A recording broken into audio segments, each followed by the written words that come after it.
en Primera de Corintios, en el capítulo 15. Vamos a leer el versículo 45. Gloria al Señor. Primera de Corintios, el capítulo 15, Alabado sea el nombre del Señor. versículo 45. Amén. Solo verso que quiero dar lectura. Y dice así la palabra del Señor. Así también está escrito: fue hecho el primer hombre, Adán, alma viviente. El postrer Adán, espíritu vivificante. Pueden sentarse. Leí de la versión Reina Valera.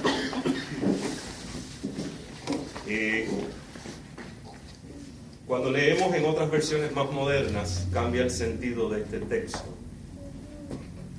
A mí me gusta utilizar varias versiones de la palabra del Señor.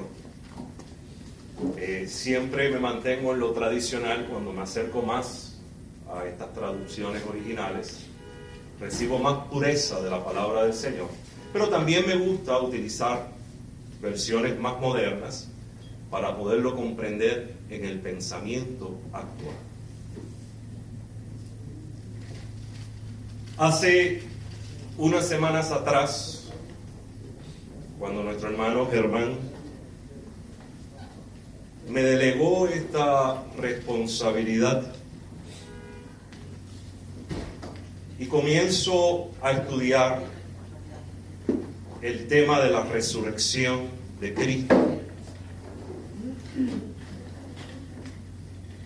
fue tan vasto el material que encontré sobre este tema. Aleluya. Fue tanta información por la cual el Espíritu Santo me comenzó a llevar, Gloria al Señor. que anoche, Gloria al Señor. a las 3 de la mañana, cuando yo estaba en mi casa ultimando los detalles de este mensaje, yo decía: Señor, esto es demasiado. Es como un estudio de un año. ¿Qué hago? Gloria al Señor. A veces vemos momentos memoriales como este, como lo es la crucifixión de Jesús, el nacimiento de Jesús, la resurrección de Jesús, como una costumbre cristiana cultural. Todos saben que Jesús resucitó. Es emblemático en nuestra predicación. El ángel rodó la piedra, el cuerpo de Jesús es glorificado, eventualmente se le aparece a sus discípulos, Gloria al Señor. y esa constantemente es la predicación que tradicionalmente hemos estado acostumbrados. Plantea unos problemas muy delicados. Gloria al Señor. El tema y el concepto y la doctrina de la resurrección de Jesucristo históricamente se ha visto atentada en su veracidad, en su vigencia, y no es para menos, porque San Pablo decía que si Cristo no hubiera resucitado, Alabado sea. en vana sería nuestra fe. Gloria al Señor. Aleluya. Si algo Satanás va a tratar de socavar, son esos cimientos, esos postulados que sostienen, valga la redundancia, la fe y la doctrina cristiana. Alabado sea.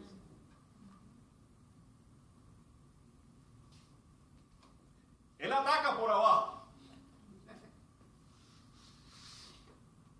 Él da por los cimientos. Gloria al Señor.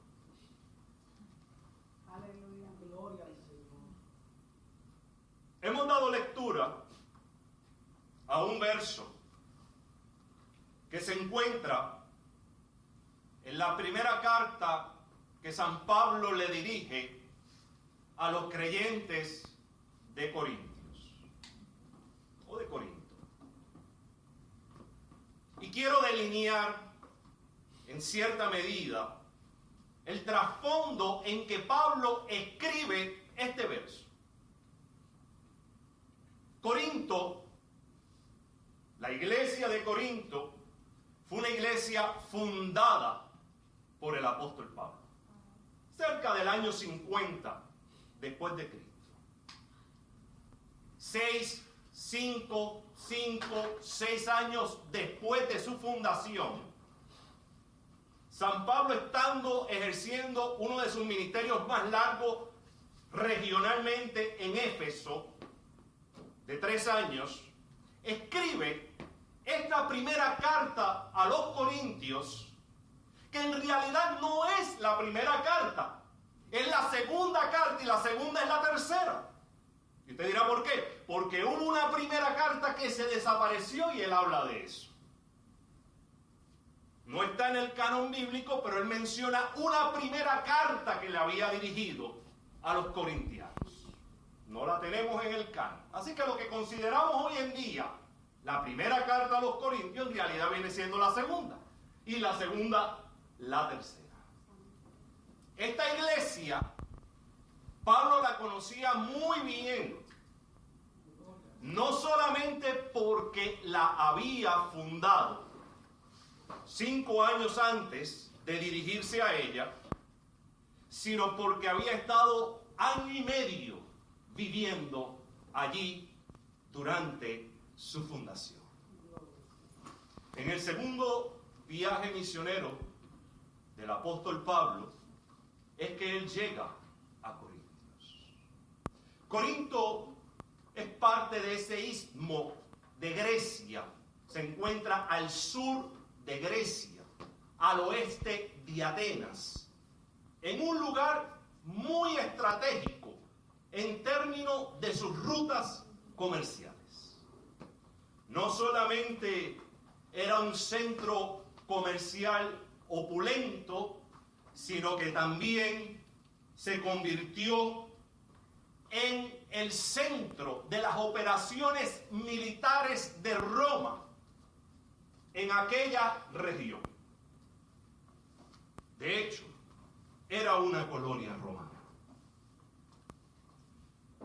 Era tan estratégica su ubicación que su ciudadanía era muy heterogénea. Estaba compuesta de fenicios, judíos, romanos y griegos. Era una mega metrópolis multicultural,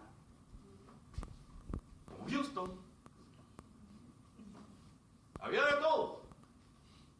Era una meca del arte y de la ciencia, del pecado y la desobediencia. En los tiempos de opulencia de esta ciudad, en el templo de la diosa Venus Afrodita, que se encontraba en la colina de Corinto, trabajaban aproximadamente 1000 prostitutas todas las noches para ofrecer su servicio a todos los transeúntes que iban y pasaban por Corinto. De hecho, muchas personas consideran que era la ciudad más importante de Grecia, superando a Atenas en aquel entonces. En ese contexto es que Pablo levanta una iglesia. Y mira qué interesante. Pablo en un momento dado dice que él se dirigía a ellos con debilidad, temor y temblor. ¿Y usted sabe por qué? Porque Pablo, cuando va a Corinto, utilizó la metodología de Jesús para predicar el Evangelio de Cristo. Se iba a la sinagoga y leía el Antiguo Testamento, la ley, hasta llegar a Cristo. ¿Y sabes lo que sucedió? Lo trataron de prender varias veces, a tal grado que se tiene que mudar a la casa de Priscila y Aquila y allí empezar a predicar a Cristo fuera de la sinagoga. Es decir, los corintianos eran de armas tomadas. Gracias. Estaba en un ambiente sumamente hostil. Predicar a Cristo aquí hoy en día es facilísimo. Hasta por Facebook se predica y nadie va a atentar contra tu vida. Alguien que ponga algo en contra de lo que tú estás diciendo como mucho. Pero predicar el Evangelio de Jesucristo en aquel contexto pecaminoso y levantar una estructura eclesiástica en medio de la abominación no era cosa fácil.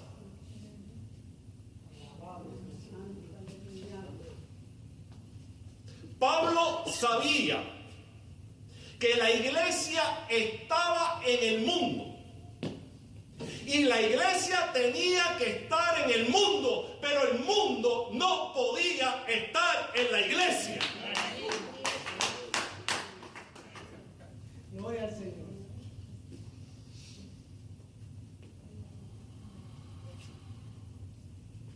Gloria al Señor. El epíteto de Corintio era tan famoso por su infamia y corrupción que llegó a ser sinónimo de desenfreno.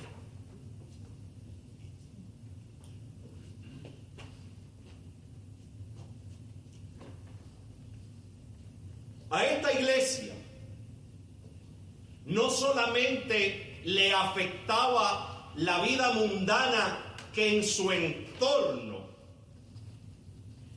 se levantaba, sino que tenía otros problemas aún mayores. Miren, en Romanos, Pablo es todo un teólogo. En Corintios, Pablo es todo un pastor que pelea por sus ovejas y las defiende y las cuida de la abominación y las cuida de salirse de los caminos del Señor. Aquí vemos a dos Pablos interaccionando a través de la Escritura de maneras distintas. En Corintios, Pablo es el pastor que se ensucia las manos con las ovejas, que huele a oveja. El que se mete con el pueblo a decirle, ojo, cuidado por donde vas.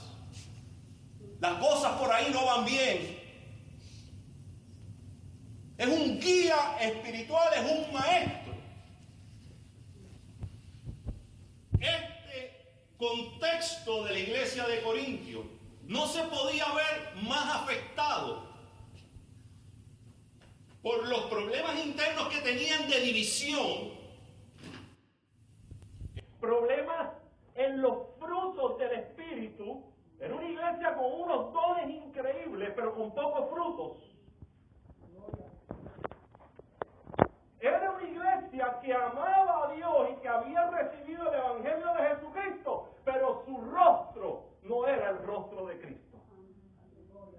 Qué paradoja, ¿verdad? Pero esta gente Dios la ama. A estos creyentes Dios los ama. A estos creyentes que habían permitido que el mundo entrara a su iglesia, también Dios tenía un propósito con ellos. Corinto tenía otros problemas y eran de carácter doctrinal. Y aquí es que la cosa se pone difícil. Porque no eran problemas simples, mis queridos hermanos. Había problemas con el uso de la cena del Señor, o mejor dicho, con el mal uso de la cena del Señor. Había problemas de amor y coinonía, de comunión cristiana, de camaradería cristiana y social. Por eso que había tanta división y tanto pleito. Y había problemas con el concepto de la doctrina de la resurrección de Jesucristo. No en balde, esta carta tiene sendos capítulos, por decirlo de alguna manera, dirigidos a estos conflictos. Y lo más irónico, hermosamente dicho, es que escribe uno de los capítulos magistrales y más bellos de la Escritura, de la palabra, acerca de la preeminencia del amor. No hay en la Biblia otro capítulo, ni el Cantar de los Cantares, que es un poema al amor. No hay otro capítulo que sea tan sublime y magnífico dirigido al problema de la coinonía y el amor cristiano. Entiéndase por coinonía, comunión. En el Nuevo Testamento no vamos a hallar un capítulo tan extenso que vaya dirigido a resolver el problema de la resurrección. ¿Por qué? Esto es muy sencillo. Estaban en un mundo, en una ciudad tan abominable y de un sincretismo intelectual, filosófico y religioso, que insertar la sana doctrina de la resurrección de Jesucristo era un asunto sumamente complicado. Era tan complicado que en el vocablo griego la palabra resurrección no existe, porque los griegos no creían en la resurrección. Ellos creían en la reencarnación, creían en la transmigración de Pitágoras, creían en la reencarnación que venía del concepto filosófico de Platón hacia entonces, y en otras miles de otras cosas más que nada tenían que ver con la resurrección de los muertos. Así que miren que ni la palabra existía en el vocablo griego. Obviamente, la lingüística entonces acoge dos palabras para poder explicar la resurrección: despertar y levantar. Aleluya. Siempre Dios provee. Bendito sea el nombre del Señor. Este problema de la resurrección no se quedaba ahí. Yo sé que algunos ya están ahogados con tantos problemas, ¿verdad? Ahorita vamos a salir de ello. Ahorita vamos a ver la gloria del resucitado. Este problema no se quedaba aquí. Estaba la influencia gnóstica de aquel tiempo. Quizás estos términos los podemos abundar más adelante en algún estudio, su pastor. Los gnósticos eran un movimiento que atentaban también contra la fe cristiana, no solamente en Corinto y en Grecia, sino en toda la región. Los gnósticos trataban de poner y de socavar la deidad de Jesús, tanto la deidad de Jesús como su humanidad. Pero este no era el único problema que se derivaba del gnosticismo. Había una creencia en el espiritismo.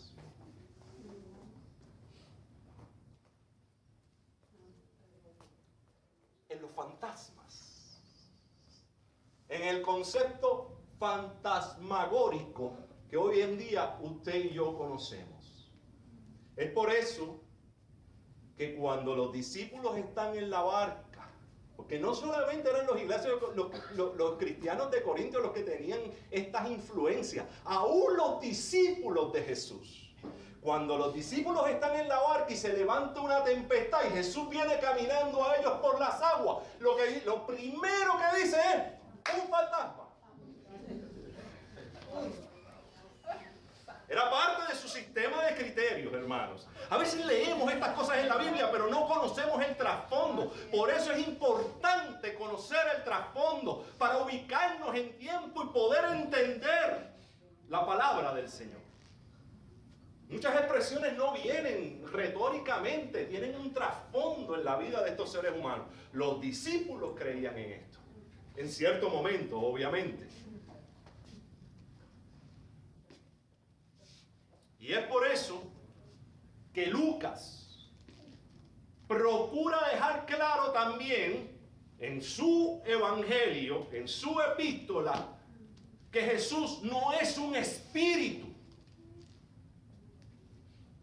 después de la resurrección. Palpad y ved, tocad, porque un espíritu no tiene carne ni hueso, como veis que yo tengo. Aleluya.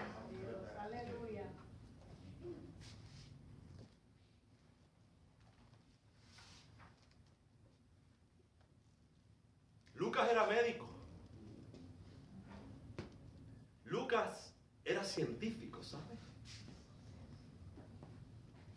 Era un hombre de ciencias. Era un médico. Y fíjese que Lucas señala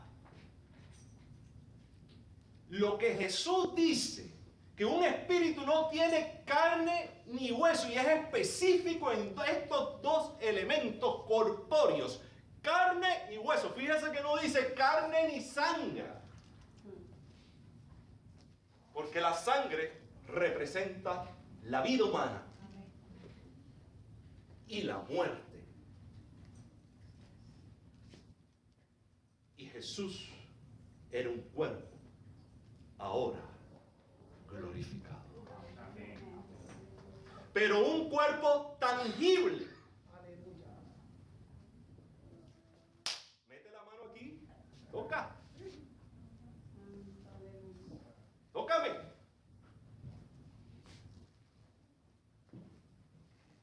A toda esta concepción, Pablo les dice lo siguiente: fue hecho el primer hombre, Adán, alma viviente, el postrer Adán, espíritu vivificante. Cuando yo fui a este verso, hubo dos expresiones de él que me detuvieron: alma viviente, espíritu vivificante.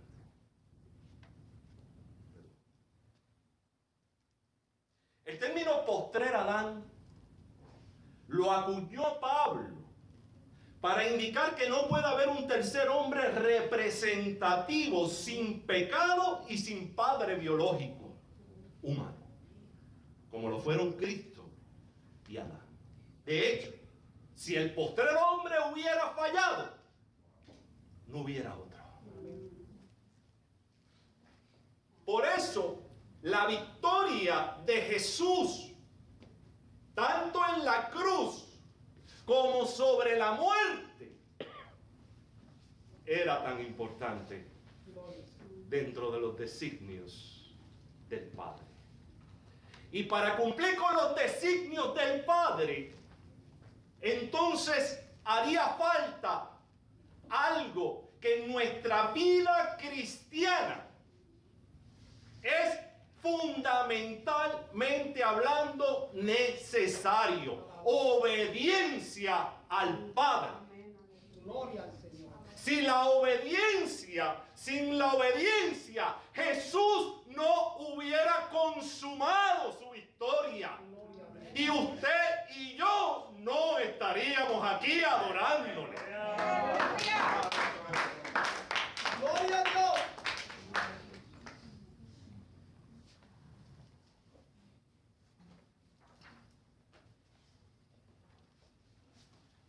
La obediencia es muy importante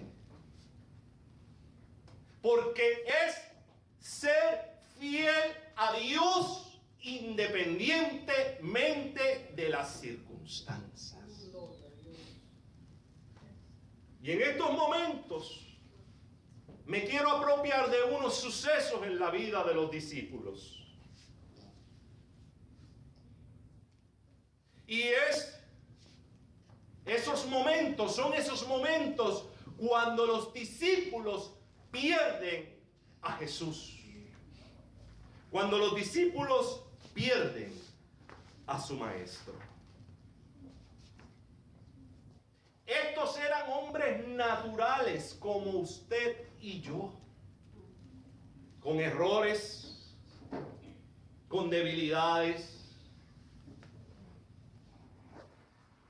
Yo voy a decir esto en un argot puertorriqueño, yo no sé si esto en algunos otros países lo utilizan, pero lo voy a decir un poquito coloquial. Metían las patas a cada rato. No eran perfectos. Patas de tierra. Las metían todo el tiempo. No eran perfectos. Eran seres humanos. Y ocurre algo en la vida de ellos a partir de Getsemaní, día antes de la resurrección. Hay una cadena de eventos y de errores que se van cometiendo en los discípulos. ¿Y por qué yo creo que esto es importante? Antes de llegar a la resurrección, señores, porque todos en esta vida cometemos errores. Así de simple. Nadie es perfecto. Comencemos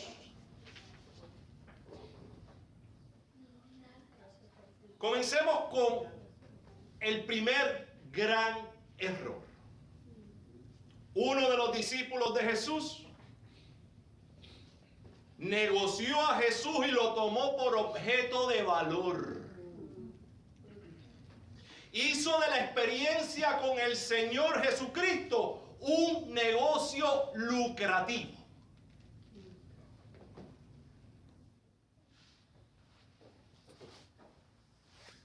Qué triste, ¿no?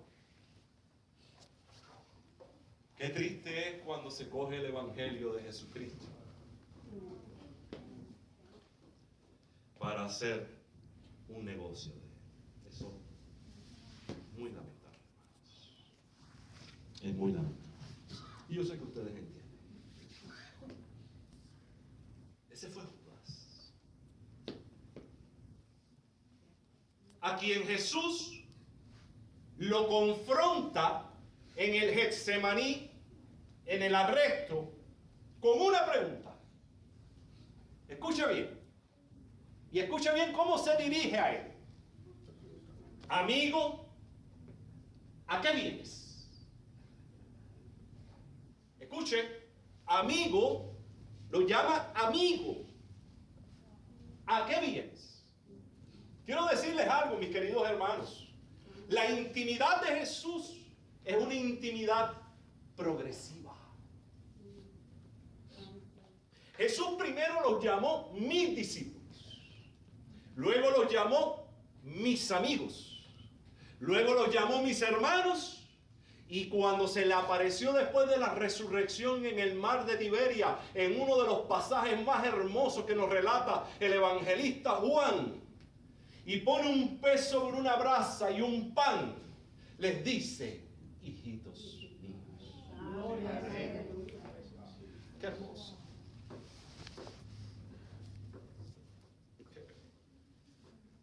Fue llevando a sus seguidores a través de una intimidad progresiva. Lamentablemente, Judas se quedó en el primer escalón. Bueno, en el segundo escalón, porque el primero es discípulo. Amigo, ¿a qué vienes? Dios escudriña nuestros corazones. Dios escudriña tu maldad como tu bondad. Dios escudriña tu genuinidad en la fe como cualquier germen de poca vergüenza que se pueda dar en el espíritu humano. ¿A qué vienes, Judas? Que no se nos olvide esto, mis hermanos, porque uno de los grandes problemas que tenemos los seres humanos en la experiencia de la desobediencia es que nos encanta estar maquillando las cosas y nos encanta creernos que Dios no nos escudriña. Somos unos profesionales maquillando, adornando las cosas. Adornamos las cosas tan y tan bien que nuestra actitud, cuando la examinamos en un ejercicio de introspección responsable y serio delante de Dios, es una de justificación todo el tiempo. Todo el tiempo nos estamos justificando. Pero yo quiero que usted entienda que el Espíritu Santo escudriña los corazones. Y a Dios no lo podemos engañar. Gloria a Dios. Yo no les digo esto porque yo sea perfecto o santo, mis queridos hermanos. ¿Usted sabe por qué yo les digo esto? Porque un día yo también me engañé a mí mismo. Justifiqué mi dependencia de Dios.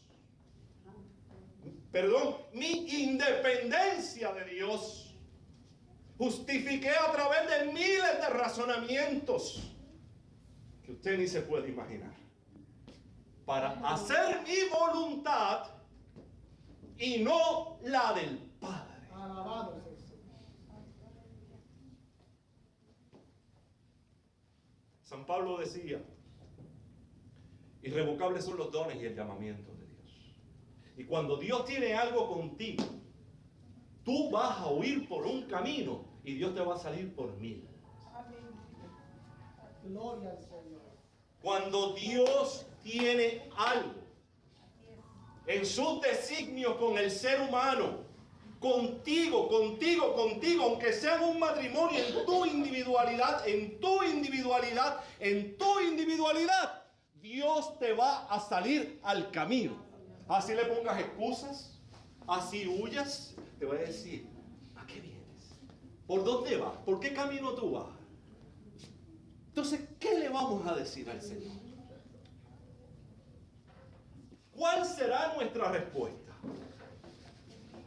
En esta cadena de eventos trágicos en la vida de Jesús, surge otro.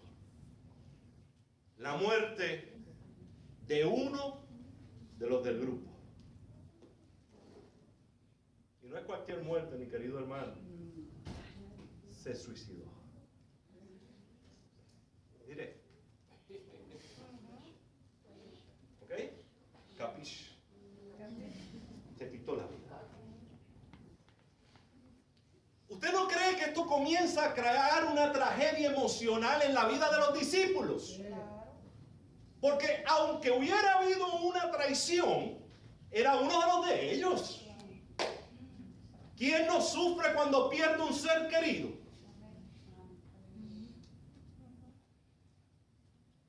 Cuando pierde un padre, una madre. Cuando muere un padre, una madre. Mire, yo les voy a confesar algo, ustedes se van a reír. Pensarán que yo soy un infantil. Pero yo los primeros meses aquí en Houston me bebía las lágrimas. Mi mamá está viva y mi papá está vivo. Pero el hecho de yo no verlos y no poder compartir con ellos y pasar los días clave, estos días, ¿verdad?, memoriales como Thanksgiving, Acción de Gracia, y saber que ellos están en una edad avanzada y el riesgo de que un día se me vayan y yo no poder compartir estos últimos días de su vida con ellos, para mí esto era una tragedia. Sigue siéndolo, lo que pasa es que la estoy manejando mejor. Era una tragedia. Así que yo no me quiero imaginar a esas personas que han perdido una mamá, un papá, un hermano, un hijo. Esto genera dolor. El tercer evento en sucesos trágico en la vida de los discípulos fue un intento de homicidio. Como si fuera poco, o sea, como si no tuviéramos problemas. Que nos acaba de morir uno de los nuestros y ahora hay un intento de homicidio de parte de uno de los discípulos a un soldado romano, cuando Pedro saca la espada y le corta la oreja. Déjeme decirle algo, hermanos.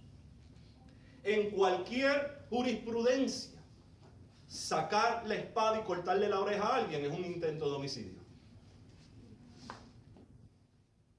Créeme que él no le tiró la oreja, ¿sabe?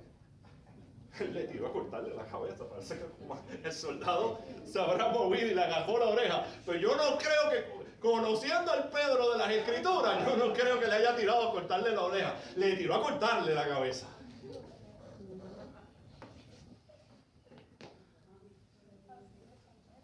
Cuarto suceso trágico, días antes de la resurrección de Jesús.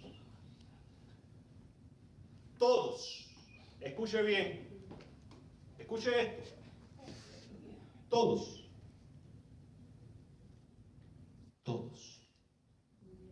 abandonaron a Jesús.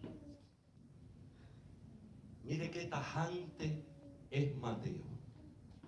En el capítulo 26, verso 56, dice: entonces todos los discípulos, dejándole, huyeron.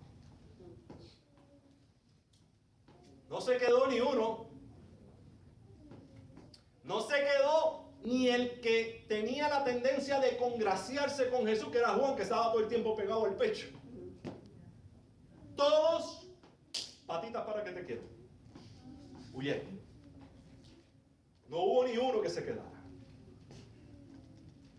Quinto evento trágico antes de la resurrección de Jesús. Pedro niega a Jesús. ¡Ah! ¡Qué dolor! Esto sí, esto lo hemos escuchado en nuestra vida cristiana miles de veces. Miles de veces. La criada portera le dice a Pedro: ¿no eres tú también de los discípulos de este hombre? Y usted sabe cuál fue la respuesta de Pedro. Tajante también. No, no lo soy. No lo soy. Sexto suceso trágico en cadena antes de la resurrección. Pedro se mezcla, se introduce con los ofensores de Jesús. Esa noche hacía mucho frío y los siervos y los alguaciles habían encendido una fogata para calentarse, ¿verdad? Ahora Dios, cogieron un marshmallow también, ¿no? Aprovecharon la ocasión. Era una noche fría, la noche en que arrestaron a Jesús. Y usted sabe algo, y también dice la Escritura, con ellos estaba Pedro en pie, calentándose la mano.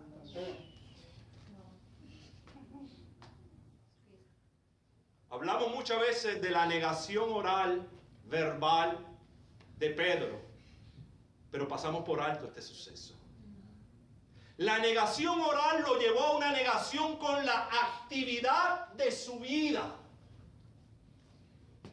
Cuando nosotros dejamos de publicar con nuestra boca la fe del Señor, nuestra vida también lo deja de hacer. La negación oral envolvió a Pedro y lo puso en un escenario donde no solo negaba a Jesús verbalmente, sino que también lo negaba con sus acciones. Hay mucha gente que dice aleluya, gloria a Dios, sí, creo en Dios, pero sus acciones son contrarias al rostro de Cristo, y era lo que le pasaba a la iglesia de Corintio. Había muchos dones, hablaban muchas lenguas. Se manifestaba el poder a través de la misericordia de Cristo en medio de la iglesia, pero el rostro de Cristo no se reflejaba en ellos. Imagínense este escenario, mis queridos hermanos. Yo les prometo que ya en un ratito vamos a terminar. Pues si no, Germán no me vuelve a invitar, yo lo sé. Imagínense este escenario. Horas antes, Pedro, horas antes, no días, no meses, no años, horas antes. Pedro participaba del sacramento de la cena del Señor tomando el pan de la mano de su Señor. Tomando el pan de la justa y propia mano de su Salvador. Y horas después se calentaba las manos en una fogata con otras manos, las manos de los ofensores de Jesucristo. Las manos que lo crucificaron y lo latigaron. Qué paradoja, ¿no? Con el Señor y con el diablo. Suena duro, sí, yo sé que suena duro. Yo sé que pueden haber hermanos inquietos con esto. Ya mismo vamos a la glorificación, no se preocupen. Ya mismo vamos a decir aleluya y gloria a Dios. Pero esto es una realidad. Pedro tomaba el pan de la mano de Jesús y horas después se calentaba las manos con los que iban a clavar las manos de Jesús. ¡Qué cadena de sucesos!, ¿verdad? Un abismo llama a otro a la voz de sus cascadas. Porque somos así. Los seres humanos, cuando comenzamos a cometer errores, no cometemos uno, cometemos 10, y cuál de todos, peor. Señores, no os digo esto porque mi vida haya sido perfecta. Les digo esto porque yo fui uno de estos discípulos en un momento dado. Yo no cometí, voy por 6 errores por ahí, esto está light. Yo creo que yo cometí más de 100 en mi vida, uno detrás de otro, y cuál de todos peor.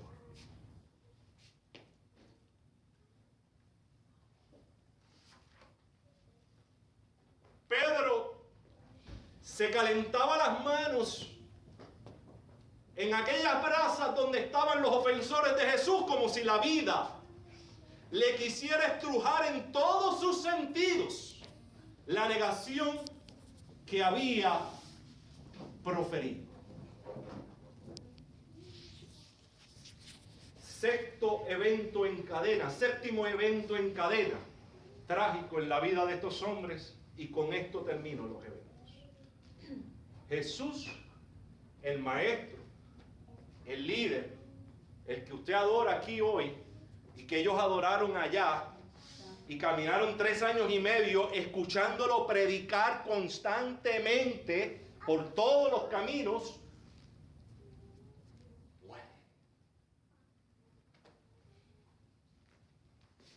muere, se desaparece del mapa.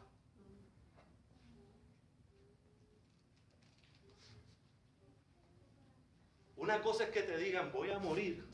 ¿Saben? Acuérdense, prepárense que me tengo que ir, pero al tercer día voy a resucitar, ¿ok? Cuando llega el punto. Porque esto era una crisis. Porque esta intimidad progresiva de Jesús con los discípulos ya estaba bien avanzada. Ya no eran los discípulos, eran sus hermanos. Había amor.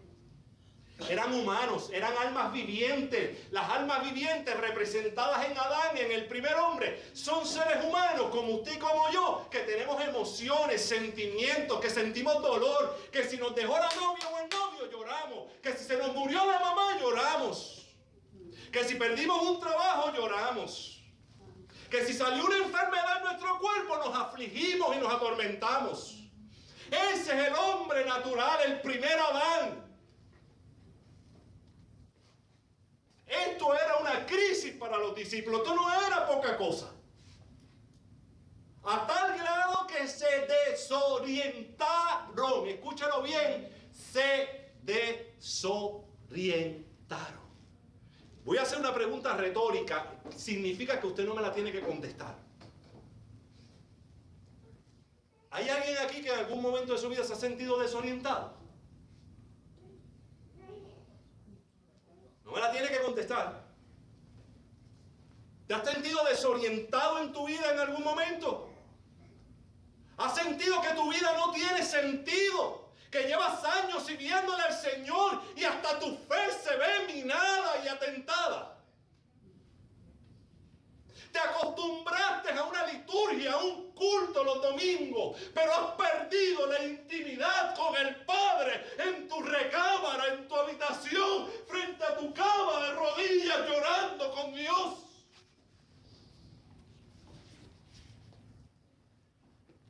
Pregunto, ¿has sentido que en algún momento tu vida pierde sentido? Que se desorienta. Incluso, ¿has sentido que le eres fiel a Dios y no ves respuestas? Déjeme decirle algo.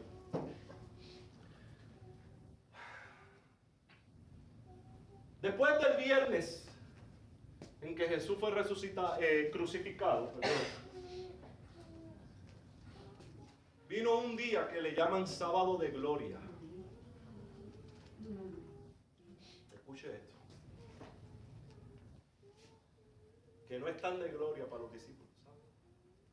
No sé quién se sacó eso de sábado de gloria, porque el sábado era el día del medio, el día en que no pasaba nada. Era el día de las dudas y las preguntas. Era el día donde no se escuchaba la voz de Dios. Era el día, fíjese, el viernes, el día anterior, aunque muerto, allí estaba Jesús en la cruz y lo estaban viendo. El domingo, al tercer día, ven a un Cristo resucitado y glorificado, pero el sábado no tenían ningún referente visual de la persona física de Jesús. El día del medio, el día más terrible en la vida de todos nosotros, el día donde no vemos la gloria de Dios, es el día donde el alma está enlutada. Es el día en que los discípulos todos estaban dispersos. Probablemente Pedro jalándose los cabellos allá, frustrado, lleno de culpa por lo que había dicho, por lo que había hecho. Ya Judas se había quitado la vida. Algunos pensaron, perdimos el tiempo estos 3 años y medio. Incluso, mire qué interesante. Estos fueron los mismos hombres que Jesús les estuvo diciendo 3 años y medio corrido. Me van a matar. Me van a crucificar. Me tengo que ir. Yo no llegué aquí para estar con ustedes toda la vida. Yo vine aquí con un propósito. Pero al tercer día voy a resucitar de entre los muertos. ¿Usted se ha sentido como el día del medio, que aún lo que ha aprendido hace 10, 20 años en el Evangelio, todavía no lo puede poner en práctica? Yo sí. Todos tenemos un día del medio. Esto no es un mensaje para culpar ni a juzgar a nadie, ¿sabe? El primero que se tiene que señalar soy yo. Yo he tenido muchos días del medio en mi vida. La fe de estos discípulos se vio quebrantada. Y es en este contexto, es en este escenario trágico de la vida de los discípulos que surge el postrer Adán, el Cristo resucitado, el Espíritu vivificante que tiene poder para meterse en las células muertas del cuerpo y darle vida.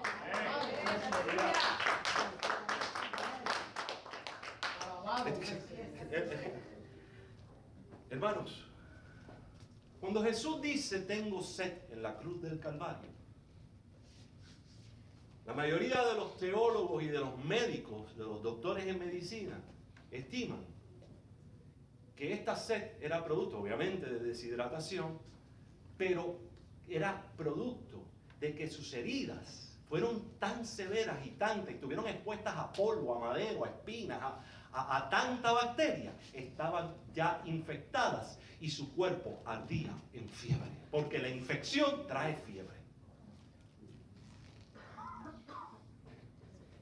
Y esas heridas, a veces en el arte religioso, que a mí me fascina, la arquitectura religiosa, el arte religioso, la música religiosa, siempre históricamente nos han puesto una representación de Jesús bien light.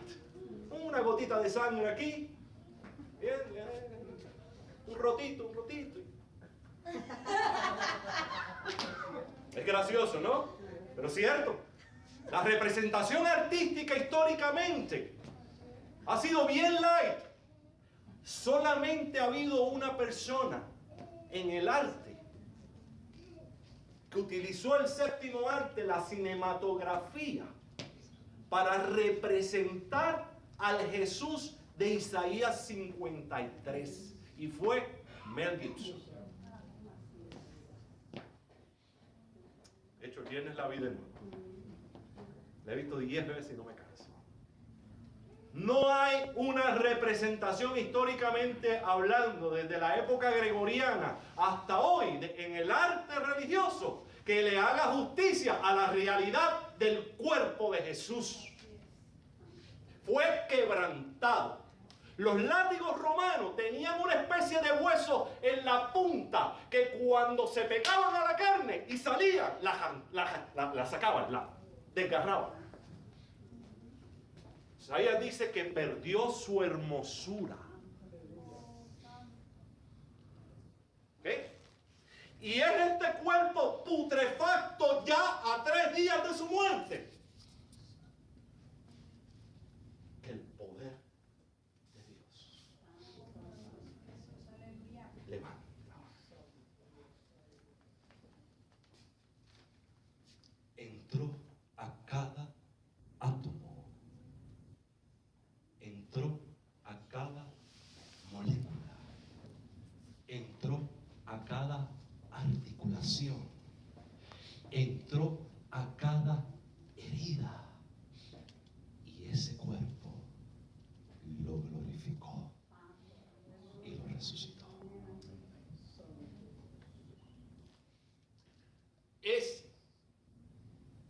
Ese es el poder que tiene ese Dios que usted invoca y convoca en esta tarde aquí.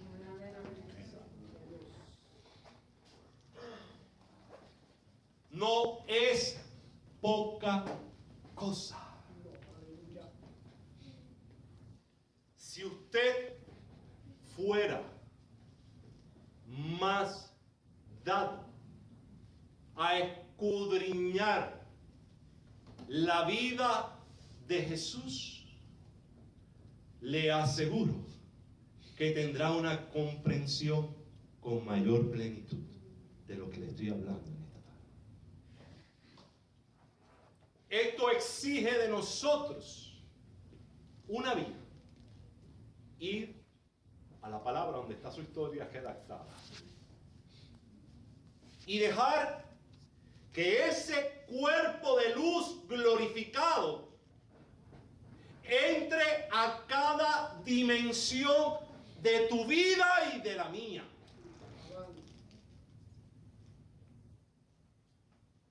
El Cristo que yo conozco es un Cristo capaz de entrar hasta en las cosas que tú estimas más pequeñas de tu vida, revolucionarlas, restaurarlas y usarlas para su gloria. Aleluya.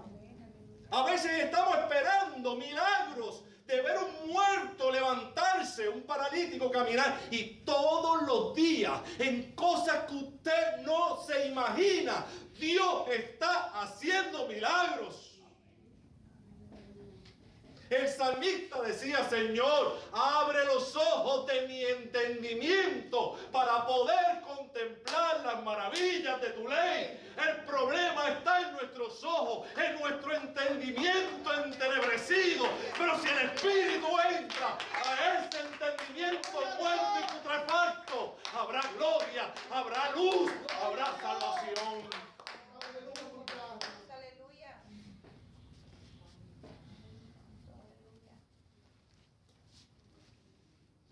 Con esto voy a terminar. Quiero decirles algo, mis hermanos. La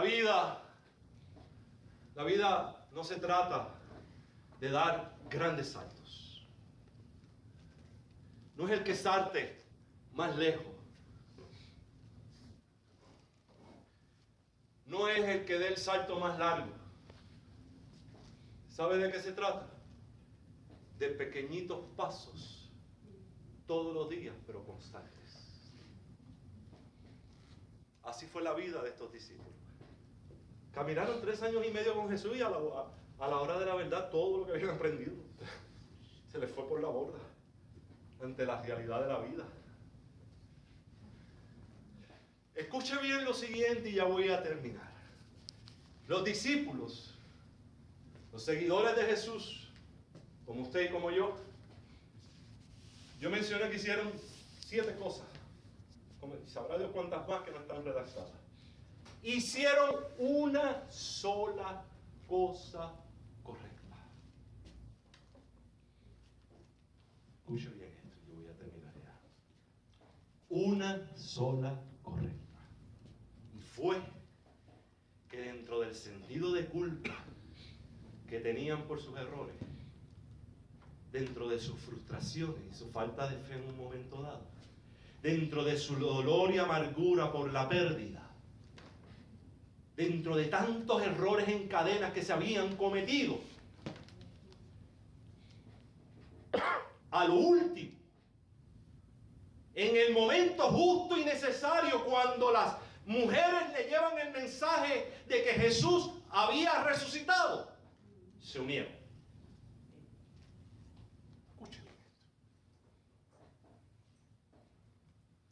No cometas el error de aislarte. Eso es mortal. Y por ahí, el enemigo de las luces, el enemigo del alma en gloria, te va a tratar de llevar. Lo primero que hicieron fue dispersarse y huir. Lo segundo que hicieron fue unirse por mandato de Jesús. Vayan a Galilea y espérenme allí.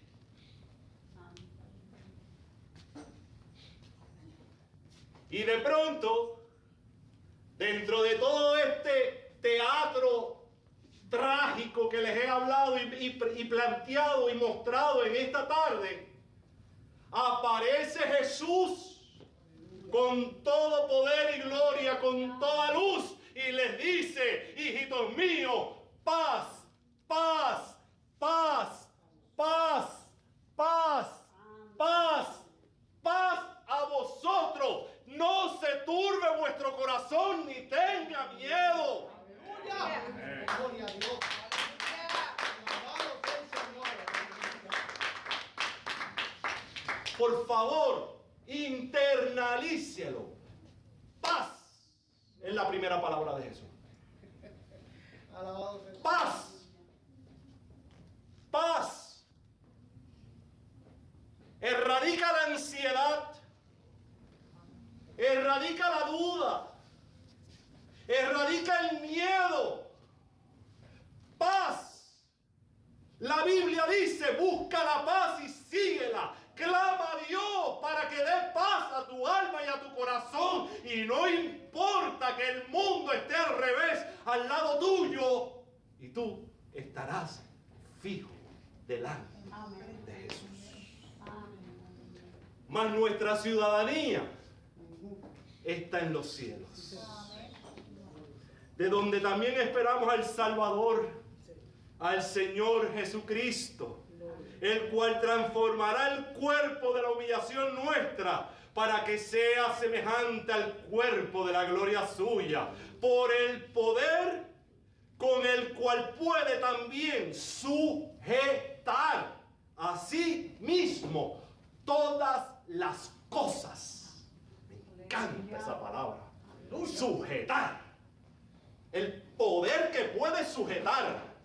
El poder que puede coger la muerte y transformarla y dar ese grito de victoria. Sorbida es la muerte en victoria. Sujetar. Mi querido hermano, mi querida hermana, yo no sé en qué etapa de los errores de tu vida te encuentras. Yo sé los de la mía. Yo no conozco la cadena de sucesos que puedan estar trastocando tus caminos. Eso lo conoce el Espíritu Santo. Pero si tú te mantienes fiel en el día del medio, cuando no se ve a Jesús, al otro día vas a ver no solo a Jesús, vas a ver la gloria del Padre a través de Jesús.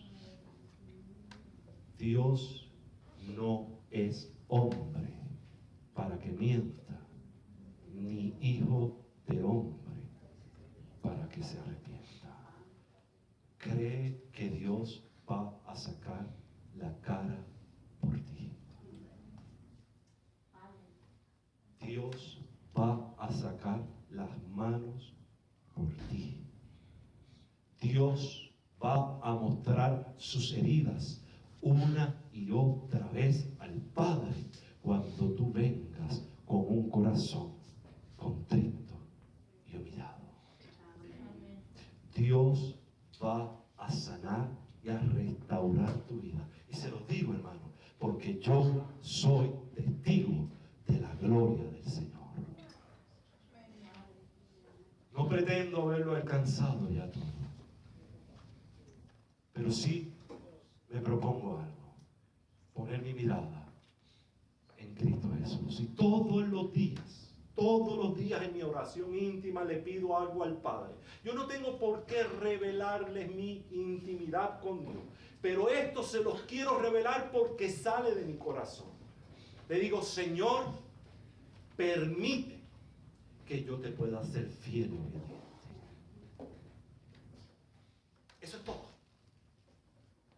Que yo te pueda ser fiel y obediente y nunca más me aparte de ti, ni en el día del medio, ni en el día de la resurrección de los muertos. Estemos de pies. Padre, gracias por tu palabra. Bendice las almas de cada uno de tus hijos aquí presentes. Tú conoces sus necesidades más íntimas. Tú conoces, Señor, sus debilidades, sus ofensas, sus errores, sus virtudes, la genuinidad de su corazón al servirte y el deseo de agradarte y honrarte. Tú sabes que somos humanos, Dios, y tenemos que sustentarnos, sostenernos en ti. Permite una cosa en nuestras vidas, Señor, y es que podamos buscar tu rostro cada día de nuestra vida en espíritu y en verdad. Líbranos de todo mal en el camino, Señor, y danos la plenitud de tu conocimiento. Danos la gracia